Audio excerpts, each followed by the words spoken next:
अच्छा नूरा, सबसे पहले तो यार मुझे अपना थोड़े सा अपना बैकग्राउंड बताओ कि ये नूरा मखदूम है कौन। अच्छा। ये वैसे अब तो ये कोई राज रहा ही नहीं है कि नूरा मखदूम क्या है। सबको ही पता चल गया है कि नूरा मखदूम क्या है। लेकिन खास आपके लिए अनिला, आप भी एक जो है सिंधी बैकग्राउंड से है, मैं भी हूँ। तो जो है, मैं एक ऐसी लड़की हूँ जो अब एक बचपन गुजरा, उसमें माँ बहन सबका साथ, और जो है ना उसके साथ ही, मुझे नहीं पता लेकिन मुझे लगता है बचपन से ही मुझे स्टोरीज बुनने का बड़ा शौक था। सोने से पहले, नैप लेने से पहले मैं कोई ना कोई स्टोरी जरूर बनाती थी, कोई किरदार बनाती थी, उसमें खुद को डालती थी। जब हम लोग बहुत छोटे थे, कहानियां पढ़ने का बहुत शौक था। लेकिन फिर आगे जाके जब पढ़ाई स्टार्ट की तो मैं मेडिकल पढ़ना चाहती थी, लेकिन वो नहीं हो सका। तो मैंने लिटरेचर ले लिया। मुझे नहीं पता था कि इसमें ड्रामा भी पढ़ाया जाएगा, नॉवल भी पढ़ाया जाएगा। तो ऐसे ही फिर जो है हमारी मुलाकात हुई नूरुल हुदा शाह से। वो हम हमारी जान पहचान की भी हैं, और मेरी तो मेंटोर है, मेरी तो उस्ताद है। उनसे मुलाकात हुई तो फिर उन्होंने कहा कि तुम स्क्रिप्ट लिख सकोगी। तो एक दो सीन ऐसे ही ना उनके लिए बना लिए। तो फिर ये सफर ऐसे ही शुरू हो गया कि वो जो बचपन की कहानियां बुनना थी वो ड्रामों में निकल के आई। तो ऐसे ही फिर जो है ड्रामा लिखा। पहले प्लस के लिए लिखा, एक चैनल है उसके लिए लिखा। देन तकब्बुर नाम था ड्रामे का। देन फिर फ्रीलांस लिखते गए। अब जो है तेरे बिन जो है वो उसको भी लिखे हुए मुझे लगता है 3 साल पहले ही लिखा था। अब जाके वो ऑन ईयर हुआ और चला। हम्म। तो और ये है। पहले आपका एक और ड्रामा था जो कि बहुत सुपरहिट गया था, टेलीफिल्म थी मेरा ख्याल है रुपोश के नाम से, जिसमें हारून किदवानी ने मेरा ख्याल है जो है उनका डेब्यू हुआ था, तो वो भी आपका बहुत ज्यादा हिट गया था, सुपर हिट गया था इनफैक्ट।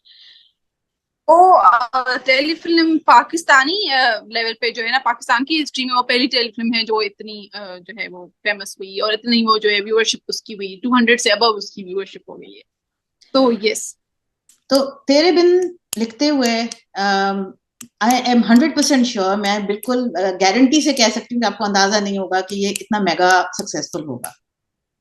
ये बिल्कुल नहीं सही जा रही है। हाँ, मुझे बिल्कुल भी अंदाजा नहीं था। एक लव स्टोरी थी। हम एक्चुअली फ्यूडल बैकग्राउंड से हैं, तो हमारे यहाँ ना हमेशा मर्द को ऐसे प्रिटेंड किया जाता है या पोर्ट्रेट किया जाता है कि मर्द तो होगा इस तक शुरू से आखिर तक, औरत को इसे निभा करना पड़ेगा, जो कि रियलिटी में भी काफी जगहों पे है। लेकिन मुझे एक ऐसा मर्द दिखाना था कि जो औरत के सामने उसको वैल्यू दे, उसको मोहब्बत दे।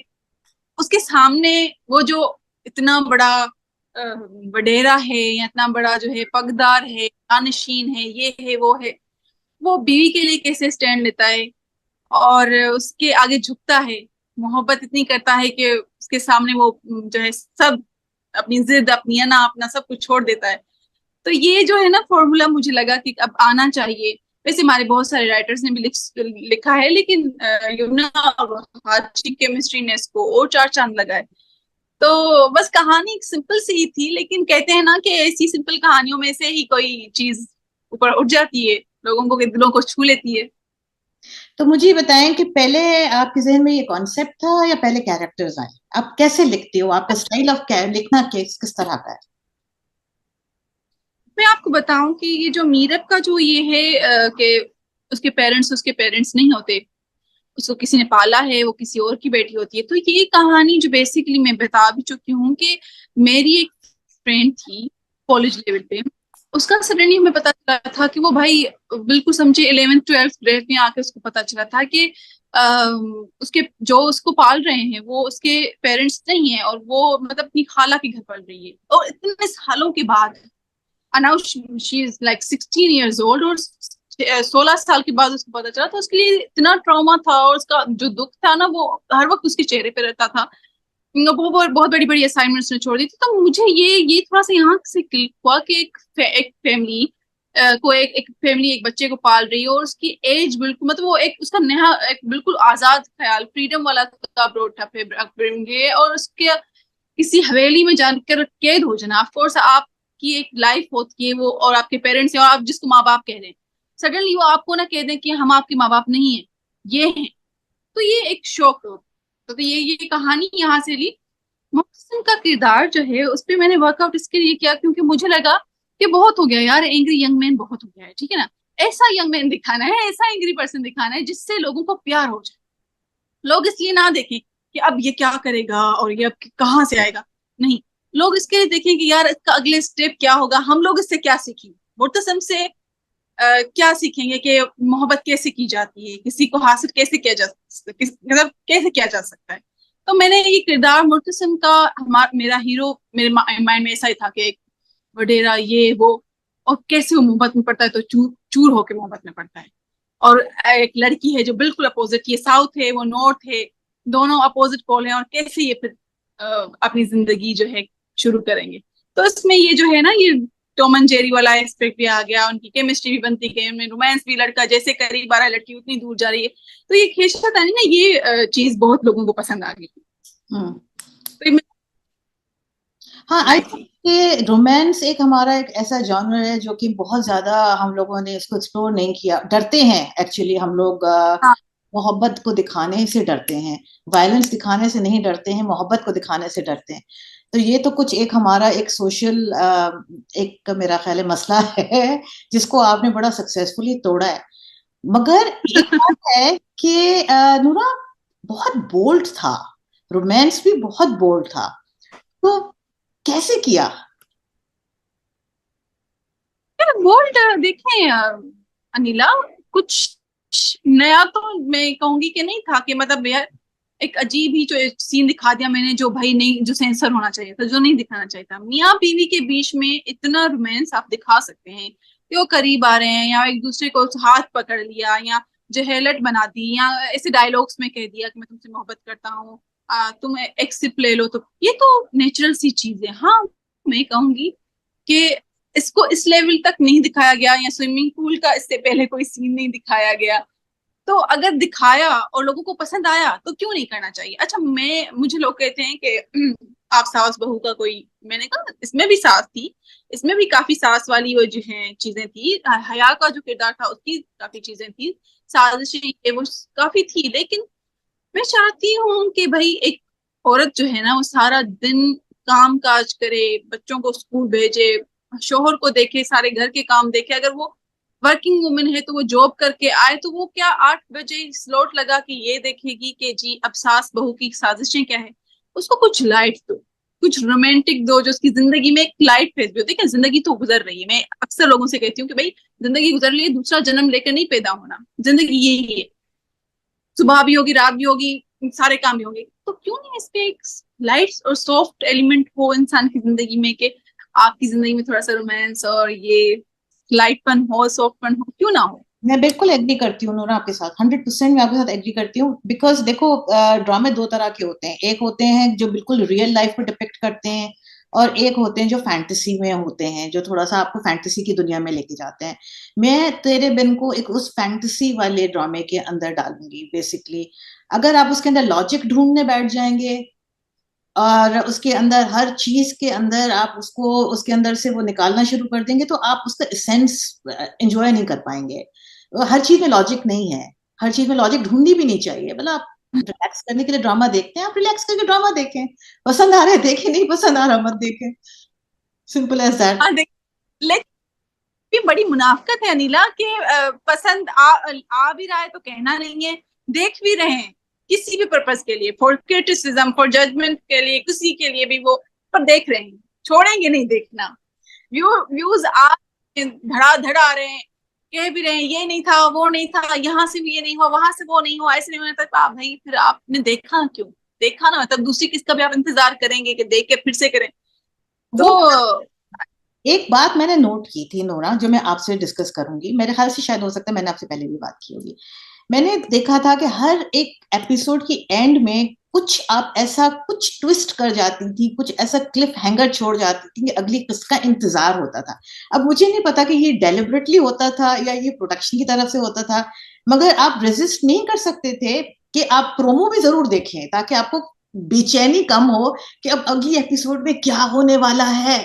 ये हर ड्रामे के साथ ऐसे नहीं होता। बहुत सारे ऐसे ड्रामे हम देखते हैं कि हम दो दो एपिसोड नहीं भी देख लेते, चौथा एपिसोड देखते हैं ड्रामा वहीं खड़ा होता है जहां पहली एपिसोड पे खड़ा था।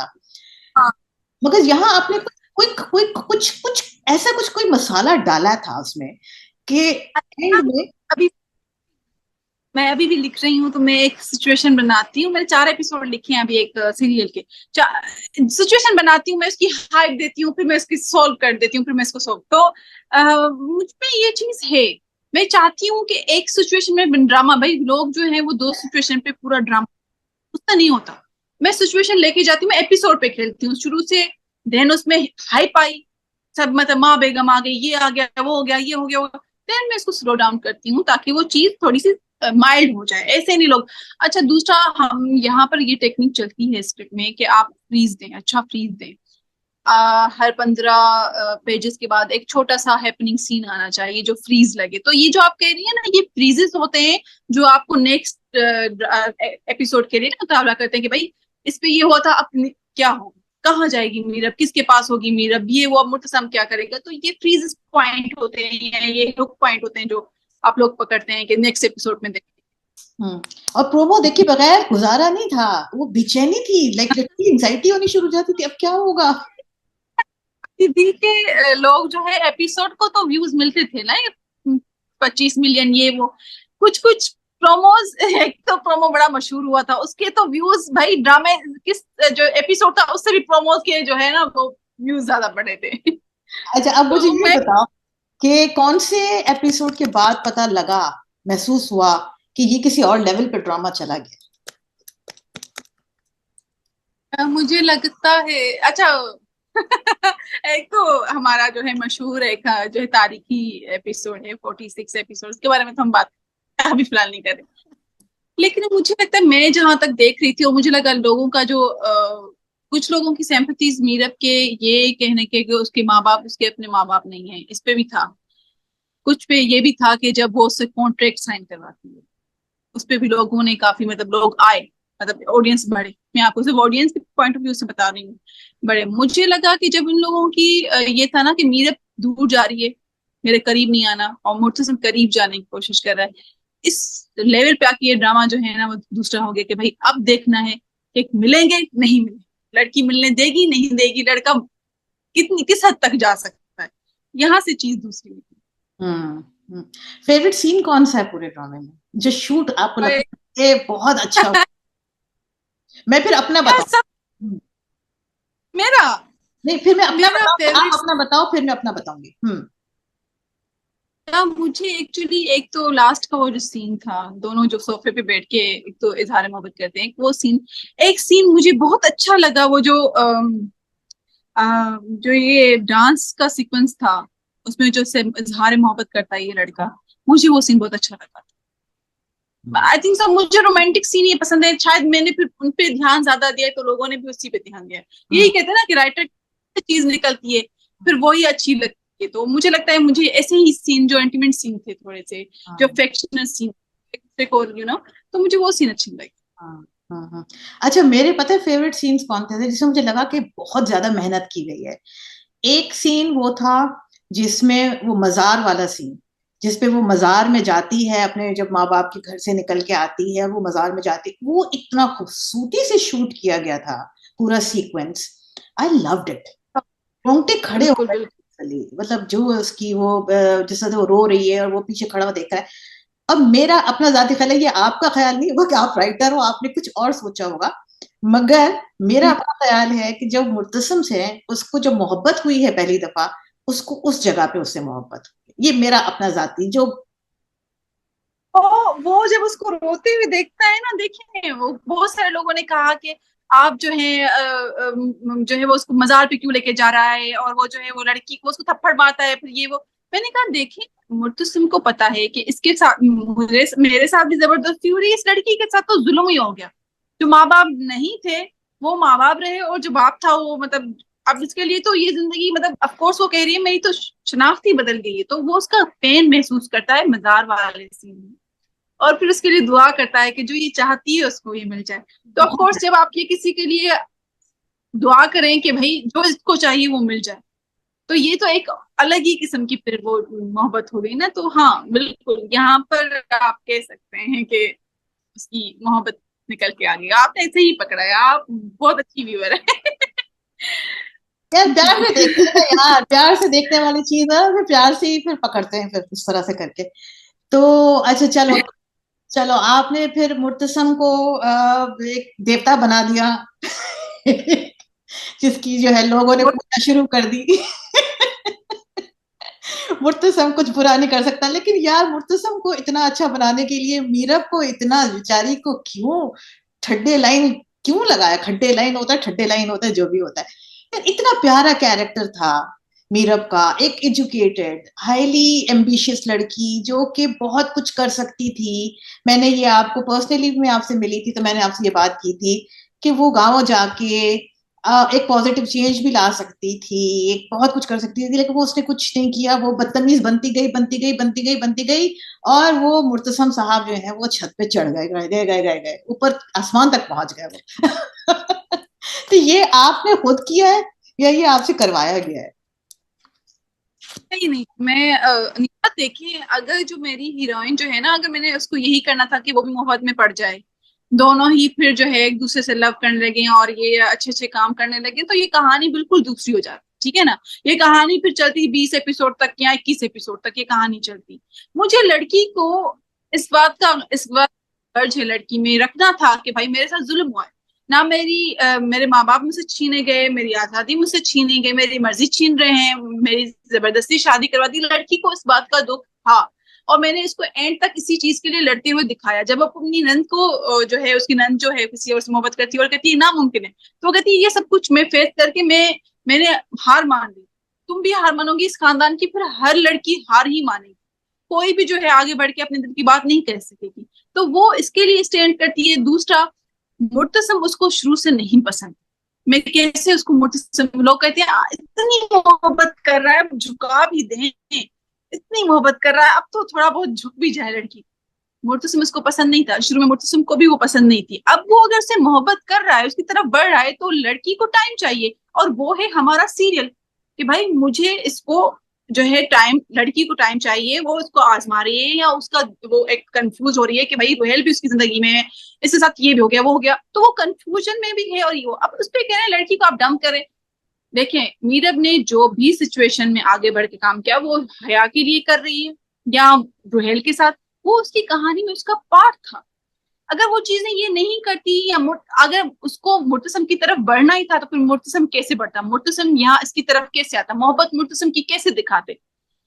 ये तो फिर ये है ना कि हैप्पी एंडिंग हो गई, 21 एपिसोड तक जो है ना दोनों मियाँ बीवी एक दूसरे की मोहब्बत में आ गए। अब वो जो है, मुझे दिखानी थी एक स्टोरी में एक रिवाइवलरी, के लड़की को नहीं पसंद, लड़के को पसंद है ना, वो कैसे वो उसकी तरफ जाता है। और कहानी शुरू से बनी हुई थी, इसकी नीटिंग शुरू से ऐसी ही थी। अब अगर लोग कहें कि आप उससे ये काम करवाएं वो करवाएं, तो आखिर में वो वकील बन गई, उसने कर लिया, वो जो है ना वो लड़की बन गई।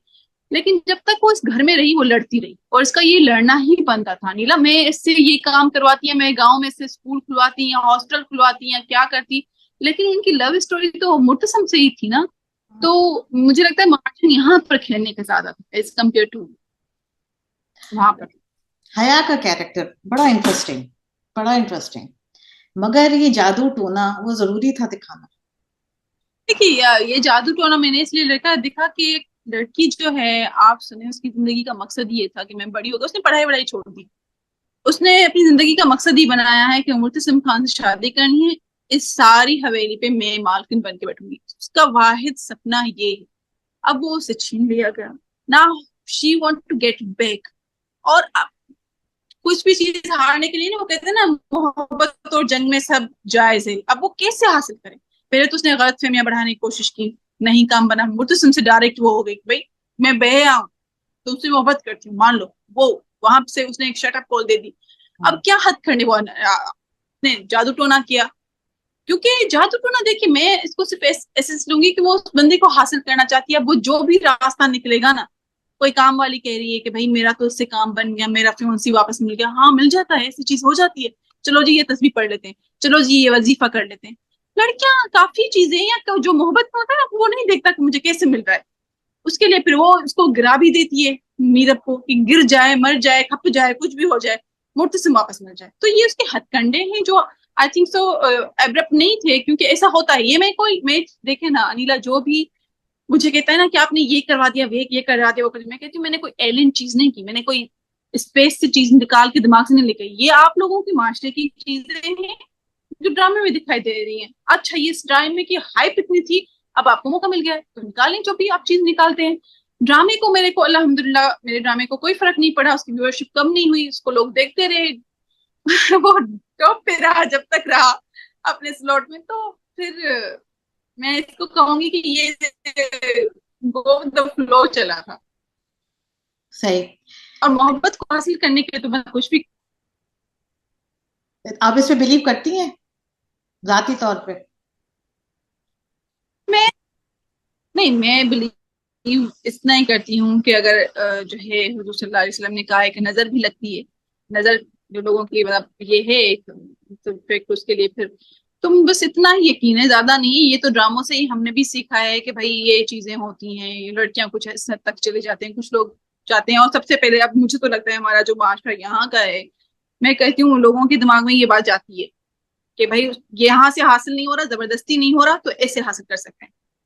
मुझे नूरा इसी बात की मुझे टेंशन थी, बिकॉज देखो जिस एज में हम लोग आ जाते हैं, हम लोगों को पता है कि कितना ज्यादा इन्फ्लुएंस होता है, सोशल मीडिया और ड्रामे हमारे कितना इन्फ्लुएंस करते हैं। अगर इस चीज का कोई हमने कोई नेगेटिव इम्पैक्ट नहीं दिखाया at the end of it, ये जादू टोने वाला स्पेशली मैं उसकी बात कर रही हूँ। लड़कियां पढ़ती हैं इन चक्रों में, पढ़ती हैं और फिर वो गलत हाथों में जाती हैं और उनकी पूरी जिंदगी तबाह हो जाती है। तो मुझे सिर्फ ये था कि अगर ये चीज हम दिखा भी रहे हैं तो इसका अगर हम कोई बहुत एक नेगेटिव चीज दिखाएं कि जी ये इसको करने से बहुत नुकसान भी हो सकता है, वो चीज मैं पूछना चाह रही थी कि वो जहन में आई थी या नहीं। हमें मैं ये सबक देती कि हया ने ये काम किया और ये असरअंदाज हो गया, मतलब इन दोनों की जुदाई हो गई, कुछ भी हो गया, ये असरअंदाज हो गया। तो आप कह सकती थी नूरा आपने देखी ये सबक दे दिया, लेकिन इसका ये करना पकड़ा गया, कुछ भी नहीं हुआ। अगर वो एक बंगाली जो बीबी थी या जो भी बाजी थी वो झूठी थी, उसका काम ही झूठा था, तो ये मैंने दिखाया कि भाई ये इस हद तक गई, लेकिन ये है ही जो है ना, ये झूठी है, इससे कुछ भी नहीं हुआ मुर्तसिम मीरत को। उसको फिर से वो जो है वो भी उसका पैंतरा उल्टा पड़ा। तो मैंने इसको प्रमोट नहीं किया, this is a thing that people use to go, which is the reality of society. But ये काम नहीं करता, और वर्ल्ड वाइड या हम अपना मजहबी तौर से भी देखें तो ये चीज कोई काम नहीं करती। किसी को कोई ये जादू या टोना ये कुछ भी नहीं कर सकता। ये एक एस्पेक्ट ऑफ ड्रामा है कि डाल दिए आप जो है, हाँ ठीक है, क्या ज्यादा से ज्यादा क्या कर सकती है, ये भी कर सकती है ना। तो हम्म ये है, पर उसका कोई असर नहीं हुआ, तो मैं इसको प्रमोट नहीं कर रही थी अपने ड्रामे में। सही है, ठीक है। बहुत सख्त सवाल तो नहीं पूछ रही हूँ? नहीं नहीं, आप लाइट जा रही है, आपने तो बहुत हल्का हाथ रखा है मुझे जी। अच्छा मुझे ये हुआ कि माँ बेगम क्या सोचा हाँ, था कि माँ बेगम का जो रोल है आ, उसमें जस्टिफिकेशन थी, बुशरा अंसारी ने अच्छा किया उस रोल को, या फिर उसमें मजीद अभी और गुंजाइश निकलती थी? बड़ा मुश्किल सवाल। देखिए मैंने, नहीं नहीं, बुशरा अंसारी साहिबा हमारी एक बहुत लेजेंड कैरेक्टर है, हमारी राय में बहुत अच्छी है, एक हमारी हमारे मुल्क का एक असासा है वो, और उन्होंने इतना अच्छा निभाया, उन्होंने अच्छा निभाया। अच्छा, मुझे कुछ लोग कह रहे थे कि माँ बेगम जो है हार्डल बन रही है, माँ बेगम जो है ये वो।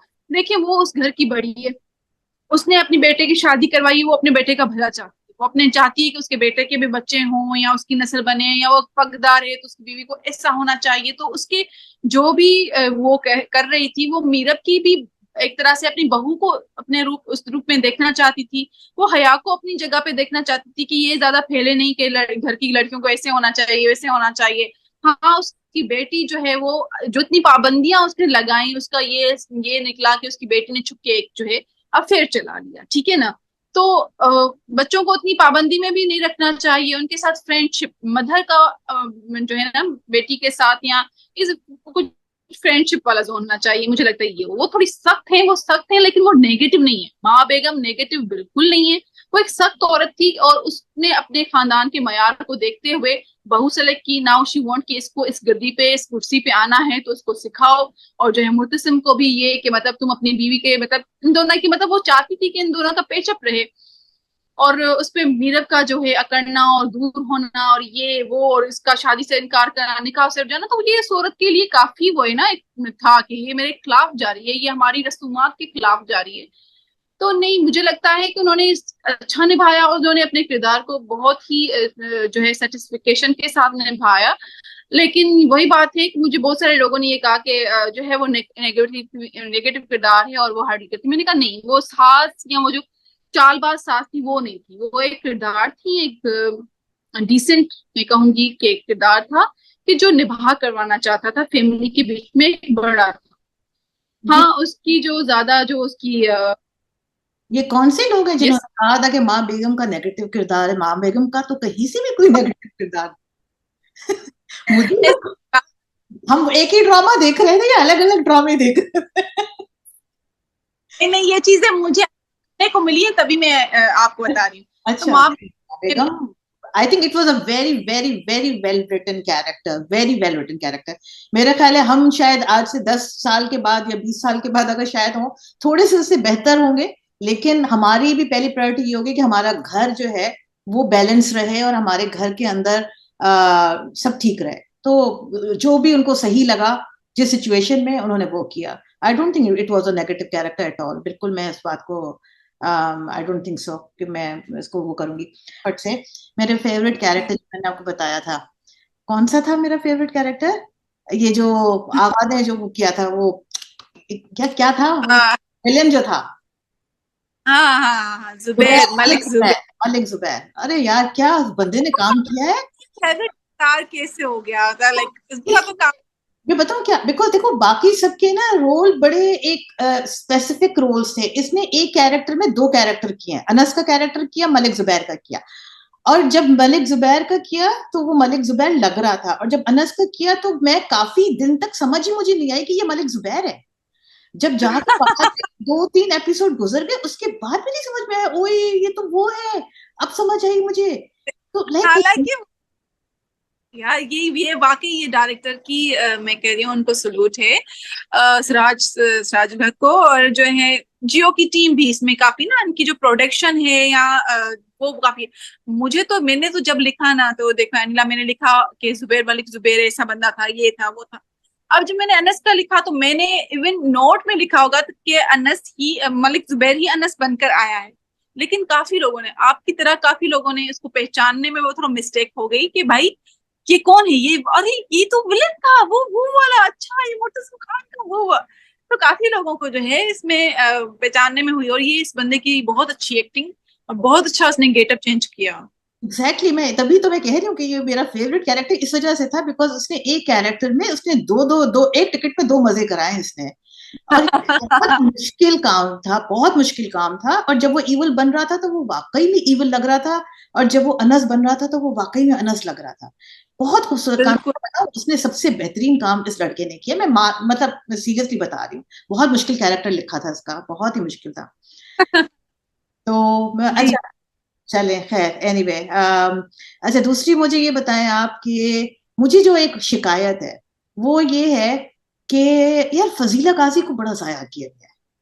उसका रोल बहुत मुझे मजा नहीं आया। मतलब वो इंटरेक्शन, वो बॉन्डिंग जो माँ और बेटी में होनी चाहिए वो नहीं थी। माँ बस सिर्फ खड़ी हुई थी, कोई उसका इम्पोर्टेंट जगहों के ऊपर भी कोई डायलॉग्स नहीं थे। तो वो क्यों? अच्छा, अनीला देखिए, किरदार जो मेन फोकस्ड किरदार थे वो हमारी थी मीरब, मुतसिम, माँ बेगम या अनवर या हयाती, ठीक है ना, जिन जिन का पार्ट चल रहा था ना, जिसमें अब जो सीन वाइज देखे मैं ये कहूँ कि जी इसका बोलना जरूरी है, ये कुछ बोल नहीं रही। तो अगर उसका बोलना जरूरी नहीं तो मैं इसे कैसे बुलवाऊं? काफी लोगों ने कहा कि जो है मीरब चुप रहती है, मीरब जवाब नहीं देती। देखिए मैं मीरब से बड़बड़ तो नहीं करवा सकती ना, मीरब तभी बोलेगी जब उसको बोलना होगा। अब फजीला की जगह पे वकास के ज्यादा डायलॉग इसके लिए थे क्योंकि वो बेटी से काफी कनेक्टेड था। बेटी उसकी लाडली थी और वही बेटी को कहता है कि हम तुम्हारे माँ बाप नहीं हैं। जब वो उसने डायलॉग कहा तो सारी बात उस पे आ गई, सारी जिम्मेदारी उस पे आ गई। वो फोकस हो गया कि बाप ने बेटी को कह दिया कि मैं तुम्हारा बाप नहीं हूं। तो मैंने जब जब भी इनके सीन आते हैं, अब फजीला से मैं फजीला को और रोल यही दे सकती थी कि कभी वो मीरब का पूछती थी, कभी वो अपने शोहर का ख्याल रख रही थी। वो एक ऐसी औरत थी जिसको पता था कि ये एक चीज एक ना एक दिन खुलनी है, मीरब को एक ना एक दिन जाना है। अब मैं उसका एहतजाज दिखाती, कुछ भी दिखाती, तो ये बात बिगड़ती। उसने अपने शोहर को कह दिया था कि तुम जब स्टार्टिंग की जो एपिसोड्स हैं कि तुम मीरब से इस बारे में बात करो कि हम्म, ये चीज है। इस हम्म, तरह का मैंने उनको कहा था कि भाई जहां पर उनकी जरूरत है, मुझे लगता है किरदारों को, या तो फिर लोग ऐसे होते हैं कि उनको मार देते हैं। मैंने मारा नहीं फजीला को, तो उसके अमेरिका को भेज दिया, अमेरिका भेज दिया तुमने। हाँ, मैंने उसको अमेरिका भेज दिया लास्ट में। और मुझे लगता है जहां पर उनकी जरूरत थी मैंने उनसे उतना ही बुलवाया। The main character have the story and this.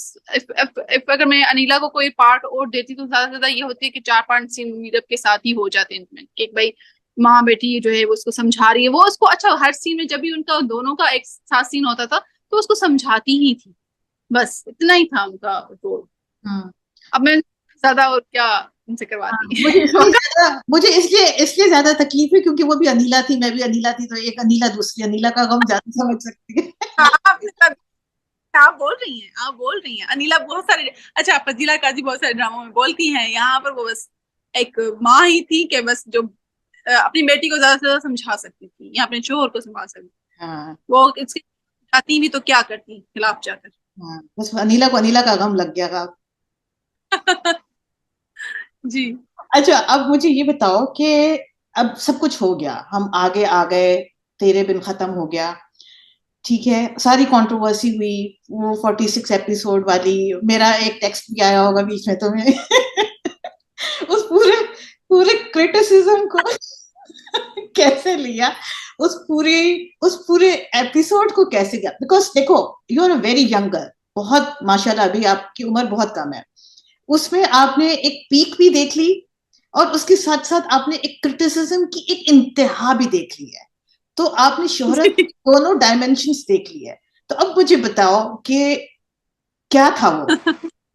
अब मुझे लगता है कि मैं सब कुछ फेस कर सकती हूँ। मुझे लगता है अब जिंदगी में कोई गम नहीं बचा। इतना कुछ हो गया है कि अब कोई गम नहीं बचा। देखिए अनिला, जब ये मैंने शायद मुर्तसिम खान को कुछ ज्यादा ही लोगों के दिलों में बिठा दिया, या वहाज की एक्टिंग ने, वहाज ने खुद इस किरदार को ऐसा निभाया कि लोग इससे मोहब्बत करने लगे। ये कहानी शुरू से ही ऐसी थी। शुरू से ही जो है कहानी जिस तरह से बताई गई वैसे ही दिखाई गई, वैसे ही डायरेक्ट की गई, वैसे ही। तो मुझे लगता है लोगों का ये एहतजाज कि भाई ये हमारा हीरो ऐसे नहीं कर सकता, हमारा हीरो ऐसे नहीं कर, क्यों नहीं कर सकता?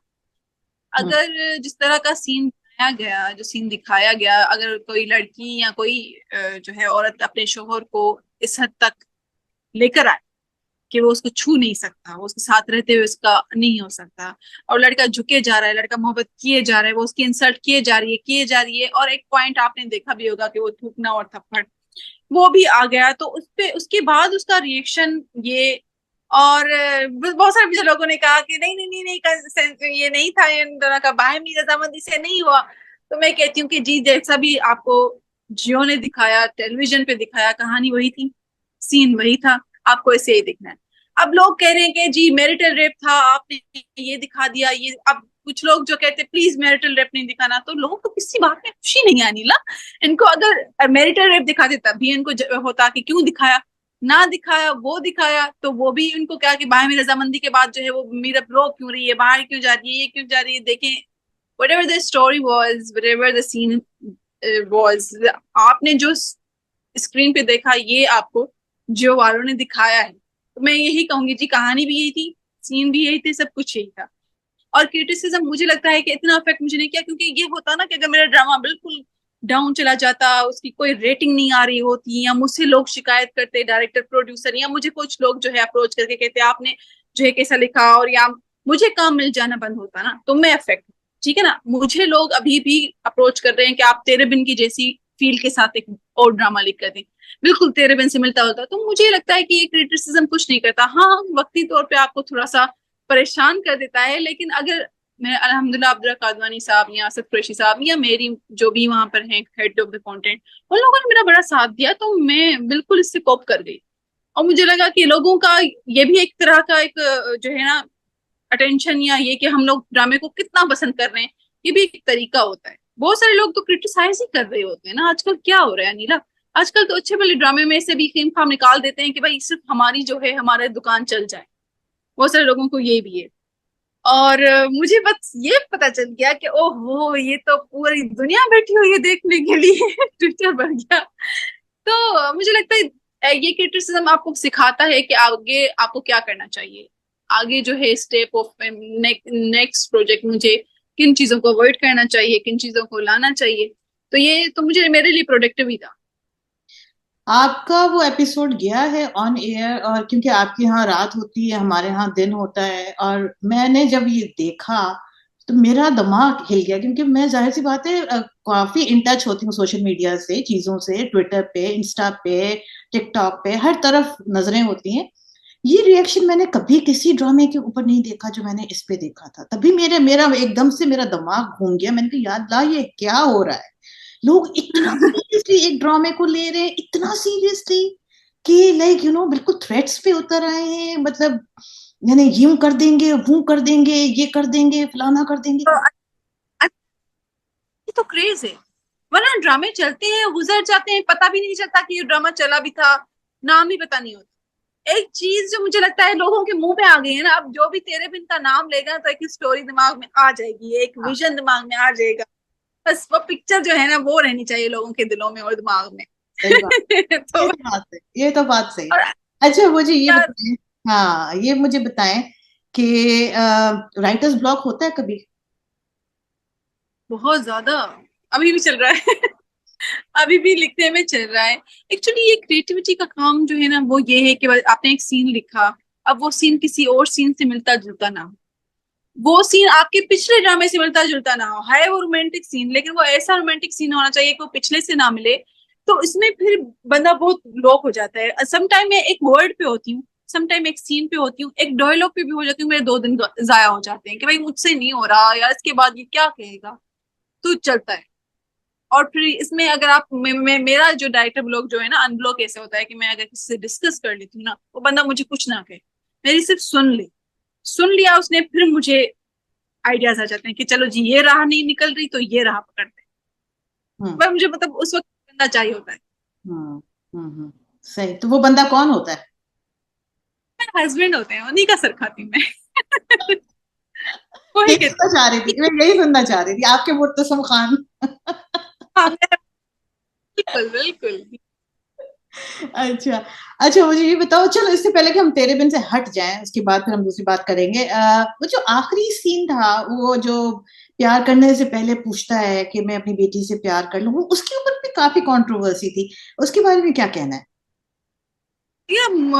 मुझे लगता है कि प्यार, एक तो वो अपनी बच्ची से मतलब बहुत मतलब 2 साल के बाद ही मिल रहा है, और वो देख रहा है कि माँ के पास ही थी। मैं इसको इस एस्पेक्ट से देख रही हूँ, मैंने लिखा नहीं था इस एस्पेक्ट से, ठीक है ना। वो कहता है कि मैं प्यार कर लूं, मतलब वो बैठी हुई थी उसके साथ तो वो कहती है मैं छू लूं या मैं प्यार कर लूं या देख लूं अपनी बच्ची को। तो आप कह रही है कि क्रिटिसिज्म, और मुझे लोगों ने कहा कि क्या तुम मुझसे तुमने इजाजत मांगी बेटी से प्यार करने के लिए भी। मैंने कहा चलो भाई तुम लोगों को ये भी अच्छा लग गया। तो मुझे तो लोगों ने ये कहा यार ये क्या क्या बंदा है यार, अपनी ही बेटी से अल्लाह प्यार अल्लाह की अल्लाह इजाजत। अल्लाह अल्लाह मुर्तसम, अल्लाह अल्लाह।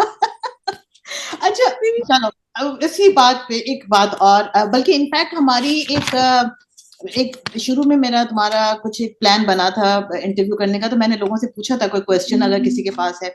तो एक कोई सानिया उमैर थी, उन्होंने मुझसे एक बड़ी इंटरेस्टिंग बात की कि अगर आ, वहां जो यमुना ये कैरेक्टर ना करते, कोई और करता, तो क्या ये उतना ही रोमांटिक लगता, या फिर ये थोड़ा वल्गैरिटी की तरफ चला जाता? क्या उसका क्रेडिट पूरा रोमांस का, केमिस्ट्री का वहां जो यमुना को जाएगा?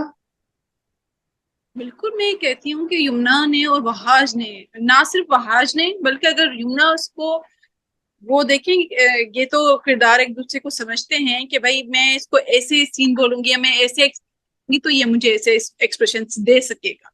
अदरवाइज अगर वो माठी होती तो उसमें वहाज कितनी एक्टिंग कर देता, ठीक है ना।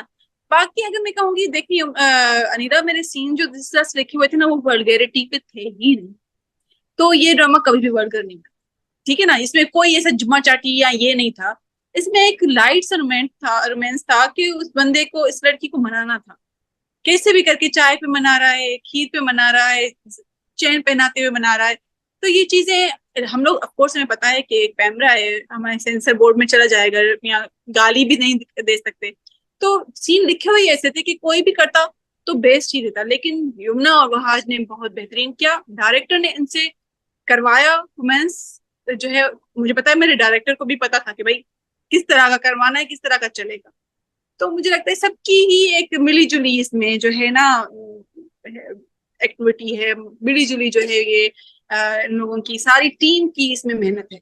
हाँ, मेरे ख्याल फ्रॉम में एक कंटेंट। चीज, हाँ एक चीज जिसको हम लोगों ने क्रेडिट नहीं दिया, जिसका मेरा ख्याल एक बहुत मेजर इसमें कंट्रीब्यूशन था, बैकग्राउंड म्यूजिक।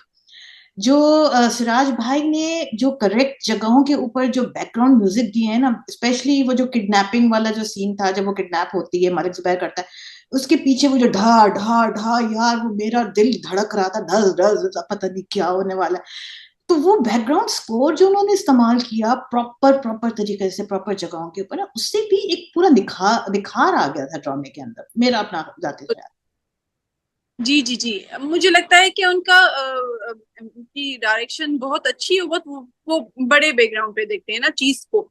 जो पहला सीन ही था वो ही देख के आप देख लेंगे कि भाई ये एक बड़ी स्क्रीन पे चलने वाला ड्रामा है। और एग्जैक्टली, प्रोडक्शन भी, तो यस। एग्जैक्टली यही मैं पूछना भी चाह रही थी कि आपका क्या ख्याल है नूरा, आप एक बड़े पर्दे पे ज्यादा अच्छा प्रोडक्ट निकाल सकती हैं, ला सकती हैं फिल्म, आपका मुझे लगता है बहुत फिल्म मटेरियल आपका, फिल्म अच्छी चलेगी। मुझे बहुत सारे लोग कहते हैं कि आप फिल्मी राइटर हैं, तो मैंने कह दिया है कि भाई जिसको फिल्मी लिखवाना है वो मुझसे लिखवा ले। जिनको जो फिल्मी नहीं लिखवाना है, किसी और तरह से लिखवाना है, किसी और से। मैं इंशाल्लाह मुझे फिल्म की भी है कि मैं लिखूं, लेकिन अभी मैं चाहती हूँ कि मैं ऐसी ऐसी चीज लिखूं कि फिर से वो दो लोगों के दिलों में बैठ जाए। फिर से वो जो है ना, लोग वैसा करना चाहे। मैं कहती हूँ मेरा किरदार ऐसे हो, ऐसी चीजें करे, जैसे मुर्तसिम खान की शॉल जो है वो हिट हो गई ना। मैं चाहती हूँ ऐसा एसेंस फिर से लेकर आऊं कि लोग कहें कि नहीं, मेरा हीरो तो ऐसा होना चाहिए। लड़की बैठी हो तो कहे मेरा हीरो ऐसा ही होना चाहिए, मेरा तो ऐसा होता है, मेरी हीरोइन ऐसी होनी और चाहिए। तुमने क्या याद करा दिया, मैं अभी पाकिस्तान आई हुई थी, मैं अपनी मियाँ से यही कह रही थी, मैंने कहा मैं जा रही हूँ, मैं मुर्तसिम की शॉल लेकर आऊंगी, भूल गई। मैं आपको दे दूंगी। आई स्वेयर, क्योंकि हम लोग ये ड्रामा देख रहे थे, आने से पहले हम ये ड्रामा देख रहे थे, और मैं अपनी मियाँ को ये कह रही थी, मैंने कहा क्या लेकर आऊं, पाकिस्तान जा रही हूँ। तो फिर वो जो है, मैंने कहा चले मैं आपके लिए ना ये ले आऊंगी मुर्तसिम की शॉल, अब भूल गई यार। अभी वो देखेंगे तुम्हारा इंटरव्यू, कहेंगे देखा फिर मुर्तसिम की शॉल कहाँ गई। शॉल लेके दे मैंने सुना है मुर्तसिम की शॉल जो है वो वहाज के पास ही है, उनके अच्छा, पास ही है। तो अब क्या करें, अब हाश तो नहीं देगा ना हमें। और दूसरा वो साड़ी, वो जो उन्होंने वो अपनी डिनर डेट पे जो साड़ी पहनी हुई थी, अरे भाई वो हर तरफ फेसबुक पे बिक रही है कि जी वो यमुना की साड़ी, अरे बाबा ये यमुना की साड़ी, फिर मैंने हाँ, इतना अच्छा उसका। अच्छा, वो साड़ी मैंने लिखी थी ब्लैक कलर की, इन लोगों ने ये पहनाई इस कलर की। लेकिन बस वो कहते हैं ना, एक चीज अच्छी लग गई तो लग गई भाई, उसका फिर हर चीज ही अच्छी लगेगी। फिर तो ब्लैक बहुत अच्छी वो भी लगती यार, ब्लैक बहुत अच्छी लगती। अरे हाय क्या बात है यार, अरे जी जी। क्या क्या क्या है। अच्छा अब क्या हो रहा है? अब एक और ड्रामे लिखे जा रहे हैं, अलग अलग चैनल पे लिखे जा रहे हैं। अब आप देखिएगा कि फिर से नूरा मखदूम कैसे रोमांस लेकर आती हैं, किस किस स्टोरी में लेकर आती हैं, किस कहानी में लेकर आती हैं। तेरे बिन टू के बारे में मैं बताना चाहूंगी कि अभी तक जो है उसकी कहानी पे ऐसा कोई काम नहीं हुआ, लेकिन हम लोग सोच रहे हैं कि जल्दी करें, या आई डोंट नो कि उसके क्या हो सकता है। लेकिन तेरे been it's a feel now. तेरे बिन आई कैन नॉट लिव, तुम्हारे बिन मैं नहीं रह सकता। तो इट्स अ फील, तो इसमें मुझे लगता है कि काफी और स्टोरीज भी चल सकती हैं बिसाइड तेरे बिन the real story. Sequel should be like कि एक और स्टोरी हो। मुझे लगता है, मैं जिस तरह से इसको परसीव कर रही हूँ कि एक और स्टोरी, लव स्टोरी आनी चाहिए। हाँ आई थिंक वो वैसे एकदम शादी हो जाती है ना, तो उसके बाद फिर आपका रोमांस। आप मैं आपका अभी एक इंटरव्यू देख रही थी नूरा, उसमें आपने बड़ी इंटरेस्टिंग बात की कि हाँ शादी के बाद, बच्चों के बाद भी रोमांस हो सकता है, तो ट्राई तो करके देखो, ट्राई करके देखो क्या। हाँ, तो उसके साथ जो प्रॉब्लम्स जो है ना, शादीशुदा जिंदगी, अज़वाज जिंदगी के जो प्रॉब्लम्स है ना, वो लिखूंगी मैं अब। अब एक नए तरीके से रोमांस लेकर आऊंगी मैं नए तरीके से, कि हाँ तो फिर जी। कब तक एक्सपेक्ट करें हम तेरे बिन 2 को? अभी बहुत काम है, लेकिन इंशाल्लाह जल्द ही, अगले साल, अगले साल देख लीजिएगा तेरे। वही वहां जो यमुना के साथ आएंगे या फिर हम कुछ और करेंगे?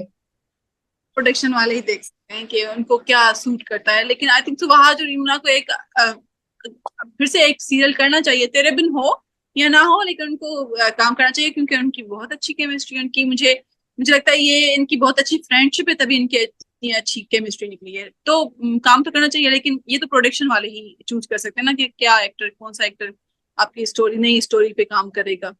तो ये मैं उन पे ही छोड़, और प्रोडक्शन है। बड़ा डिप्लोमेटिक आंसर दिया है वैसे, हैं नूरा?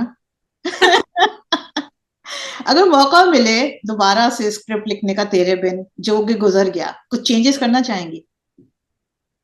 भाई मैं वो सारी चेंजेस कर दूंगी, आप फिर लोग, वैसे भी मैं कह रही हूँ अनिरागन चेंजेस के साथ लिखूंगी, वो कहेंगे नहीं जी तेरे बिन फर्स्ट अच्छा, ये नहीं, हमें ये वो चाहिए ताकि हम कि फिर से उसको। ये तो तो होगा, ये तो होगा, ये तो होगा।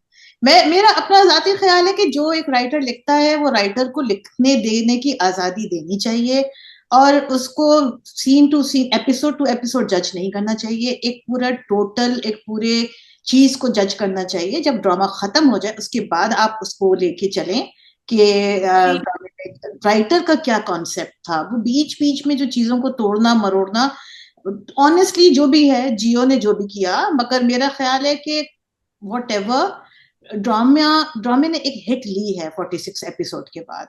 जस्टिफिकेशन नहीं बन रही थी, बहुत बहुत इतना। अगर नहीं होता मसला है तो आप उसको जल्दी खत्म कर दें, मगर एक अच्छे नोट पे खत्म करें, बजाय इसके कि इसको ड्रैग करें और फिर वो स्टोरी का पूरा सेंस को तबाह बर्बाद करके रख दें।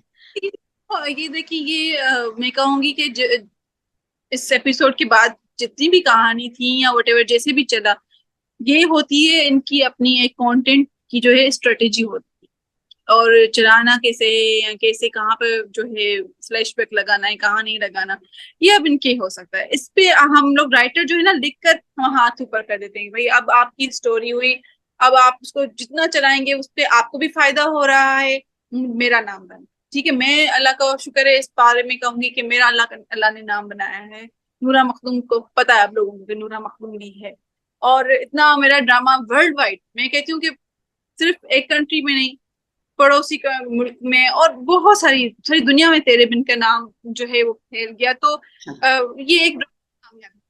माशा। मैं आज विद ऑल दीज फ्लॉज और वट एवर, ये जियो की अपनी चैनल की अपनी एक स्ट्रेटेजी होती है, हम इस पे बात नहीं कर सकते, लेकिन कहानी अल्हम्दुलिल्लाह मेरी जो थी वो सारी दिखाई गई और उसके साथ जस्टिफिकेशन हुई, तो मुझे I am happy with the story. अगला ड्रामा कब तक आ रहा है? तेरे बिन की अगला बात नहीं ड्रामा करें, जो भी अगला ड्रामा जो भी आ रहा है, तेरे बिन की बात नहीं करें। तो जो है आरवाई के लिए भी शुरू किया है, हम टीवी के लिए भी अभी लिखना है, और जियो तो अब है ही, जो है वहां पर तो लिखना ही लिखना है। तो स्टोरियां लिख रही हूँ मैं, ड्रामे लिख रही हूँ, अब लेट्स सी कि वो कब तक मैं कंप्लीट करती हूँ, क्योंकि मैं बहुत सारी चीजों में आजकल जियो, मेरी जॉब भी है, तो उसके साथ घर को भी देखना होता है, तो टाइम मिलता है तो अपनी ये ख्वाहिश भी निकाल देती है, इस पैशन को भी टाइम दे देते हैं। तो उम्मीद तो यही है कि नेक्स्ट ईयर इंशाल्लाह फिर एक और ड्रामा आएगा। फुल ऑफ रोमांस, ये वादा है। मैं आप इस उम्र में भी और हम इस उम्र में भी एंजॉय करेंगे। चले, आप very nice, very nice. Thank you so much नूरा, बहुत मजा आया आपसे बात करके। और इंटरव्यू देने के बाद समझो मैं इतनी रिलैक्स हो गई हूँ, क्योंकि आपको from the very first episode मैंने आपको अटकाया हुआ था कि मैंने इंटरव्यू देना है, देना है, देना है, और अब आप यहाँ पाकिस्तान भी आई हैं, आपसे मुलाकात हुई है, बहुत अच्छी इंसान है, आप बहुत काइंड इंसान है, और आप बहुत खुले हुए दिल की इंसान, बहुत सखी होते हैं आप। तो जो है इंशाल्लाह आगे भी आपके साथ इंटरव्यू करते रहेंगे, या किसी हम और। अल्लाह हाफिज। Okay, take care.